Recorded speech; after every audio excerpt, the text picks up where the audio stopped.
bem-vindos às nossas aulas 22, 23 e 24. Vamos falar agora da formação dos Estados Nacionais. Lembrem que a gente terminou a última aula falando do período da Baixa Idade Média, ali a gente está falando principalmente do nascimento das cidades, dessa revolução urbana, do nascimento da burguesia, dos burgos e tudo isso que centraliza ali o final da Idade Média para a gente entrar na Idade Moderna, né, gente? Vamos lá! Prontos para tudo isso? Na verdade, são muitas informações, vou tentar resumir para que fique claro para você. Você pode olhar aí na apostila, nós estamos na página 306 e no livro texto, capítulo 12, página 79. Vamos lá, crise do século XV. Lembra que a gente fala de Idade Média do século V ao século XV, no caso, século XV. O que está acontecendo aí, gente? O crescimento populacional, vocês sabem que existe e muito. Muitas pessoas estão perdendo o seu lugar no campo. A gente vai falar daqueles três, o centro, né, os grandes problemas, que é a Guerra dos 100 Anos, a peste e a fome, e isso vai invadir a Europa como um todo, nesse período todo que a gente vai conversar bastante agora. O que está acontecendo? Com essa transição das pessoas para a cidade, com esse aumento do comércio, o que acontece é que a burguesia precisa de proteção. Isso a gente já falou bastante na aula passada. Esse precisar de proteção significa que para os burgueses não era tão interessante se alinharem aos pequenos senhores feudais, porque eles cobravam impostos. Lembram que dentro de cada feudo existia uma moeda, dentro de cada feudo existia um imposto a ser cobrado. Então a gente vai ver agora o renascimento de uma figura importantíssima, que é o rei. Lembra que o rei nunca deixou de existir. Ele só transformou-se num grande senhor feudal, né? Ou seja, o maior dos suceranos naquela ideia de sucerania e vassalagem. Aí, para você poder pausar e copiar, belezinha? Então vamos continuar, gente. A rota marítima do Mediterrâneo passava por várias terras. Para os pequenos senhores feudais significava, por exemplo, talvez tomar para si os produtos que estão passando nas suas terras ou taxar impostos. Para os grandes senhores feudais significava essa troca. Que troca, professora? Eu dou para você a proteção, ou seja, você pode passar pela minha cidade, pelo meu povoado, porém, você precisa me dar impostos. Você fala, professora, mas fica elas por elas. Não, se você vai me entender, todo esse contexto você já vai entender. E aí o que acontece? Quando você dá ou você cobra impostos, o que esses grandes senhores, o que eles vão fazer? Gente, vão investir aqui, exército e também em expansão. Nesse momento, gente, é um período em que a nobreza ela vai investir desde as cruzadas muito nessa expansão territorial. E essa expansão significou diversas vezes conflito entre nobres, né? Alguns nobres vão entrar em conflito diretamente e outros vão pedir guarida. Então a gente vai ver muito essa mudança dessa nobreza que era extremamente ali rural para esse contexto de se colocar debaixo desses grandes senhores. Isso principalmente na França, tá? No caso francês, há essa modificação na estrutura muito rápida. E é sobre isso que eu vou falar com vocês, tá, gente? Eu falo que os três pontos principais, que é a fome, a guerra dos 100 anos e principalmente também a peste, que também é direcionada, até porque essas pessoas passam fome, elas ficam mais suscetíveis à doença. Então a peste acabou com todo mundo, já não nem tanto só por isso, mas por diversos outros fatores, tá, gente? Então a gente está falando de uma mudança na configuração estamental de todos os países europeus, mas principalmente esse que a gente vai falar. Vamos falar um pouco agora sobre a questão, deixa eu abrir aqui para ficar mais simples para mim, deixa eu abrir, eu falei para vocês a 12, né, gente, oh Jesus do céu, tô bem, você volta atrás aí, é o capítulo 11, então isso que dá, gente, nós estamos falando aí da página 73, então vamos lá, gente. Falando um pouco sobre isso, a gente já vai entrar no nascimento da França como Estado moderno, tá? Só que para isso vocês têm que entender algumas coisas. Quando a gente falou lá no começo da formação da parte ocidental da Europa, depois da queda de Roma, nós falamos então, tivemos aquela aula para falar do Império Bizantino e falamos também o que aconteceu com a Europa ocidental pós-queda romana, né? Da queda de Roma. E nós falamos que foram formados alguns reinos. O primeiro deles era o Merovíndio, que inclusive vai se converter ao catolicismo, vai ser um lugar, enfim, um reino extremamente religioso. E aí o Merovíndio, ele vai ser substituído pelo Carolíngio, e nós temos aí Carlos Magno como grande nome desse período todo, e aí depois que Carlos Magno morre, o seu filho não consegue continuar, e depois que o seu filho morre, ele vai ser dividido, e aí vai dar origem ao feudalismo que nós conversamos, né, gente? Mas, na região da França, isso continuou. Depois que o Carolíngio, ele saiu, na verdade, do poder, vai iniciar um período chamado de reino, ou na verdade, um reino chamado de Capetíngio, que tem como grande nome aí, nós temos Hugo Capeto. E essa dinastia capetinga é uma dinastia ali na região da França que vai ser responsável por uma unificação com uma visão já de uma criação do possível Estado, tá, gente? Isso aqui que a gente falou desses grandes senhores vão estar relacionados a essas pessoas, como Hugo Capeto, Felipe Augusto, tem Felipe o Belo também, não, é isso mesmo, Felipe o Belo, vai que eu falo alguma coisa, né, que não esteja na apostila, você fala, tá louca, professora. E todos esses reis, que eu falei o nome, todos são responsáveis por uma unificação. Então, assim, por exemplo, eles já começam com a questão de impostos. Então, todo mundo que está nessa região ali da França, da atual França, eles começam a taxar imposto único, beleza? A burguesia gosta disso, professora? Claro que gosta, porque é importante. É melhor que você pague só um imposto de uma região toda do que ficar pagando em cada feudo um imposto diferente. Aí nós vemos modernizações como a justiça começa a se centralizar novamente. Isso tira da igreja esse poder, porque a igreja era poderosa, claro que era, tá, gente? Isso que vai fazer é Luís IX. Então também a gente vê muito nesse período aqui a questão das cartas de franquia. E o que é isso, gente? Lembra que as cartas de franquia era dada à burguesia, eles compravam essas cartas de franquia para poder comercializar. E isso faz com que a burguesia tenha interesse de estar debaixo desses grandes senhores. E aí que eles começam a centralizar. O rei começa de novo a ter dinheiro para manter exército, que nesse período era um exército quase 100% mercenário, que são pessoas que são pagas para guerrear, né, gente? E a gente vê, por exemplo, Felipe o Belo, ele vai criar esses impostos, inclusive ele vai cobrar o clero. Gente, daí o bagulho ficou louco, tá? Porque a igreja não gosta disso e ele vai entrar com uma série de conflitos contra a igreja católica. E aí a gente vai ver que quando o Papa francês, a morte do Papa e a intervenção do rei da França, na verdade o rei da França ele vai intervir e ele vai colocar um Papa francês, Clemente V, e ele vai abandonar Roma como sede da igreja. Gente, esse período é muito, sim, louco, que é chamada cisma do... Opa, aqui eu coloquei, desculpa aí, você que tá com seu caderno, isso aqui está errado, é chamada cisma do Ocidente, tá, gente? A do Oriente é a outra, que acontece lá no no Império Bizantino. Essa cisma do Ocidente, diferente da do Oriente, é chamada também o cativeiro de Avignon, que é a cidade de Avignon na França. Gente, quando o papado fica vago, ele transfere o que era em Roma para a França, gente, para a cidade de Avignon. Isso foi comparado na Bíblia como o cativeiro da Babilônia, porque durante 70 anos a sede da Igreja Católica deixou de ser em Roma, na Itália, para ser em França.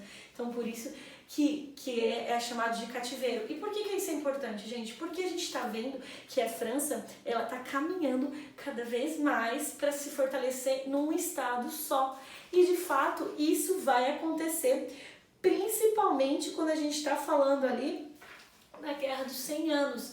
Então, a gente vê que logo depois que o Capetinho, né, vai acabar, não vai ter mais nenhum rei para assumir essa dinastia, a gente vê nascer a dinastia de Valois, e essa dinastia de Valois ela vai entrar em conflito com a Inglaterra, porque quando o trono francês ele fica vago, a Inglaterra fala, opa, eu tenho uma descendência aí na França, então eu posso assumir. Um rei inglês tem muito interesse e tenta até, e claro que os franceses não vão aceitar. Por quê? Porque a linhagem desse rei é feminina, e pela lei sálica não poderia ter linhagem feminina. O que é isso? Na verdade é um casamento e na verdade a parte inglesa vem da mulher, né? E isso não poderia acontecer, e de fato o Valois vai continuar no poder.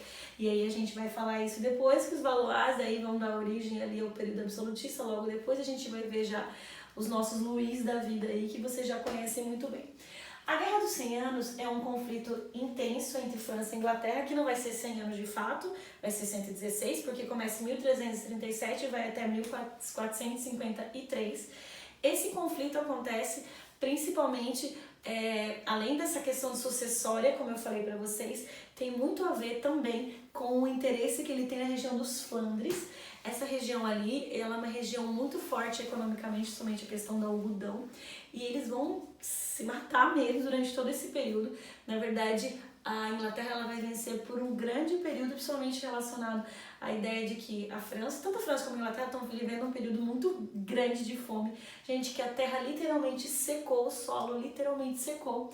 Então, a gente vai encontrar aí nesse período a fome, a gente vai encontrar a peste bubônica, que é do carrapato, do rato, então porque as pessoas não tinham higiene nenhuma, então assim, por exemplo, eu usava uma faca para tirar barro, a mesma faca eu cortava alimentos, ou eu produzia meu pão com restos de xixi de rato, então assim, higiene zero, então é um período extremamente tenebroso que toda a Europa sofre. E aí, o que a gente precisa falar da Guerra dos 100 Anos é a ênfase que a gente vai dar a Joana d'Arc, que é uma menina, uma adolescente de 16 anos, que inclusive era muito religiosa e disse que ela recebeu um chamado de Jesus e tinha visões com Jesus e com Maria.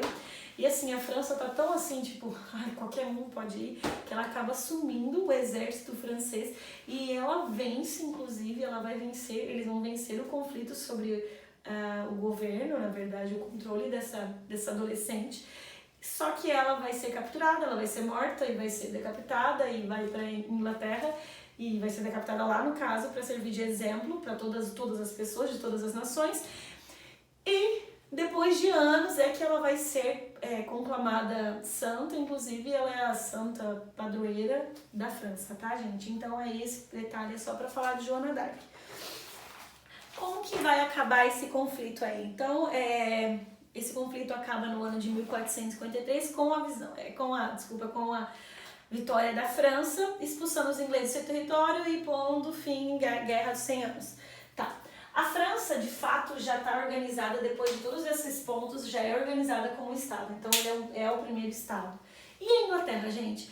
A Inglaterra, ela, depois da Guerra dos 100 Anos, Guilherme I, que vai ser o conquistador, inclusive o primeiro rei, ou a primeira ideia de reino ali do estado da Inglaterra, é de um rei francês, inclusive ele vem da Normandia e vai ter vários conflitos. E aí a gente tem o chamado rei João Sem Terra, a gente tem o nome de João Sem Terra, por quê, gente? Porque ele vai tentar, deixa eu colocar aqui primeiro, ele vai tentar vingar o fato de Guilherme I ter pego uma parte da Inglaterra e transformar a Inglaterra em só uma ilhazinha e vai perder tudo e vai deixar a Inglaterra de fato sem terra nenhuma, o que vai fazer com que um grupo da nobreza se una e comece a limitar o poder do rei. E é aí que nasce importantíssima Magna Carta no ano de 1215. E uma das coisas que a Magna Carta vai estabelecer, que vai se chamar depois, é o chamado parlamentarismo. O que acontece isso? A chamada limitação real, ou seja, nenhuma decisão do rei pode ser feita e estabelecida sem que antes passe pelo parlamento. Outra coisa que eles estabeleceram também é a questão do julgamento dos iguais. Então, assim, você deve ser julgado pelas pessoas. Se eu sou um comerciante, eu devo ser julgado por um comerciante, assim que seja, então. E aí, na verdade, a vitória ou o estabelecimento do Estado mesmo inglês, de fato, vai acontecer depois da Guerra de Duas Rosas, que vai ser entre as famílias York e Lancaster. E essas famílias, elas estão brigando diretamente pelo poder. Então você vai ver aí que elas vão discutir, vão brigar e tal. E, de fato, o Estado vai começar através da dinastia Tudor, que vai ser de Henrique VII, que vai ser o pai do Henrique VIII, que nós sabemos que vai acontecer toda aquela revolução lá, que ele inclusive vai criar uma religião. Isso vocês já estudaram, tá, gente, no 8º ano, que vai criar a religião anglicana. Beleza, gente? Sacro Império Romano Germânico, eu vou falar rapidinho sobre ele. Esse Sacro Império Romano Germânico, ele é uma herança lá de trás. Por quê? Porque ele vem desse Império Carolíngio e é quando Carlos Magno ele vai ser chamado imperador do Sacro Império Romano Germânico. depois que ele auxilia a igreja e a igreja auxilia na questão das conquistas e da expulsão dos bárbaros germânicos. Então ele vai ser declarado imperador, e a questão é que quando ele é declarado imperador, ele começa a colocar bispos para ser duques. E isso é uma questão de tentar controlar a igreja, e a igreja não gosta disso, e vai nascer a chamada querela das investiduras. Por quê? Porque a igreja não aceita que o Estado se intrometa colocando padres, e muitos duques, né, que eram bispos, começam a querer somente ser príncipe, ser duque, e não ser mais da ordem religiosa. Isso vai gerar uma discussão, e acaba que as investiduras ficam em que os bispos no sul do império fica a Itália, na verdade, o império é quem dita quem são, e o imperador no norte, na Alemanha. Então, assim, o Papa controlava as investiduras dos bispos no sul do império e o imperador do norte. Por quê? Conflito direto. Essa é a questão, eles estão se matando aí, está na apostila de vocês, na verdade no livro texto, na página 67, lá em cima do parágrafo. Então, o que acontece é que, na verdade, ninguém manda, porque quem convoca ou quem decide quem é o Papa não vai ser ele, é um colégio, são pessoas, assim também quem estabelece quem é o rei também são pessoas. Então ninguém manda em nada, essa é a querela das investiduras. Portugal e Espanha, gente. A Espanha e Portugal, esses reinos ibéricos, eles sofreram muito com ataques, na verdade, com intervenções muçulmanas, quando eles estão naquela ideia da guerra justa, né, gente? Então, eles estão totalmente dominados, só que tem reinos cristãos. Na Espanha, a gente vai dar ênfase para 4 reinos, e isso está na apostila de vocês, na página 308. Quais são os reinos? Leão, Castela, Navarra e Aragão. E assim, eles vão proclamar ou eles vão convocar a chamada Guerra da Reconquista. O que é isso? É contra muçulmanos. Então, essa Guerra da Reconquista, esses reinos cristãos, eles estão na parte norte, eles vão começar a expulsar os muçulmanos, principalmente invadindo a parte sul. E essa expulsão vai gerar, na verdade, a criação desses 2 estados, tanto Espanha como Portugal, tá? Na Espanha, o estado vai nascer a partir da união do reino Aragão com Castela, de um casamento de Fernando de Aragão com Isabel de Castela. Essa união vai gerar e vai criar o Estado moderno da Espanha, tá? E Portugal, ele vai ser gerado também nessa Guerra da Reconquista, uma vez que, por causa de esforços de um cara que se destacou muito, que foi Henrique de Borgonha, ele acaba recebendo a mão de uma das filhas do rei de Aragão, e ele vai ficar no poder, a dinastia dele fica no poder, porém ele vai morrer, e o seu filho não tem idade, a sua mulher vai assumir o poder, e só que o próprio filho, que vai ser, deixa eu falar o nome dele certo aqui, o filho dele, Afonso Henrique, ele vai, não pra cima diretamente da mãe, tá, gente, mas ele vai na busca da reconquista, e de fato ele vai proclamar-se rei de Portugal no ano de 1140. Então faz parte, então, primeiro de uma medalha de honra, alguém que foi honroso nessa participação na Guerra da Reconquista, ganhou como prêmio a mulher, na verdade uma filha de um rei de Aragão, e aí o filho dele é quem vai proclamar o Portugal. Então Borgonha vai ser, Borgonha, ótimo, é isso mesmo, Borgonha vai ser a dinastia de Portugal no primeiro momento, só que essa dinastia, por falta também de pessoas para assumir novamente, ela vai ser substituída em 1335 pela dinastia de Avis, que é uma dinastia que está ligada à burguesia, e o rei Dom João de Avis chega ao trono, e ele vai ser totalmente apoiado pelos mercadores de Lisboa. É importante falar que Lisboa, nesse período, ele vai ser um importante local, principalmente por causa da Guerra dos 100 Anos. França e Inglaterra estão esquecidas, e é nesse momento que a gente vê que essas porções, esses estados ibéricos vão sair na frente, principalmente na expansão, porque eles não são diretamente atingidos por esse conflito que durou tanto tempo entre essas 2 nações.